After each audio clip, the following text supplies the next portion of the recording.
And I have run into this with, so I used to work for Habitat for Humanity.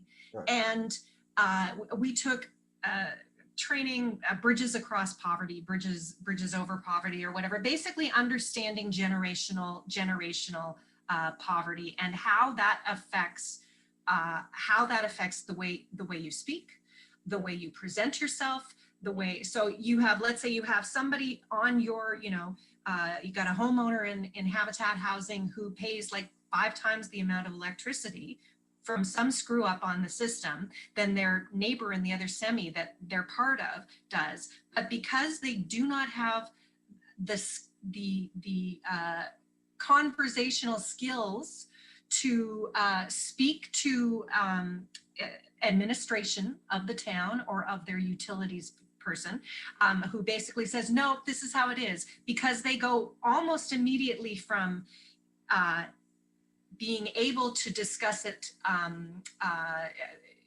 unemotionally to becoming very emotional and feeling very threatened. Mm-hmm. They are seen as being crazy or stupid, or because they've got generational poverty. So when you have somebody who has been assigned based on their skin color, who has been assigned to a demographic based solely on how they look, if they're wearing, if they're wearing a torn hoodie, that all of a sudden there's somebody else, then that's what they go jogging in or whatever. Mm-hmm. So you have that person. And then when it turns out, oh, wait a second, this person can and does advocate for themselves. What? Mm-hmm. Wait, this person can, scroll down their phone and, has a contact at the New York Times or at the Toronto Star, or it's like, and there's like, oh no, I guess we screwed up. Yeah. I guess we screwed up in this one because they got caught by the wrong person. Whereas, and that to me is kind of, they never would. It's only recently that it has been a thing to be caught doing. Right? Yes. It used to just be standard, in the same way that women were always told with domestic visits from the police, that it's essentially their fault. And it's still to this day, sadly. Yeah. Hats off to Heather, by the way, for not using the phrase "credit to their race." I had to, I was just sometimes I was just saying words, and in my mind I'm going, don't say it racist, don't say it racist, don't say it racist. But the other thing it came off racist. Okay, good. But I feel like too that you have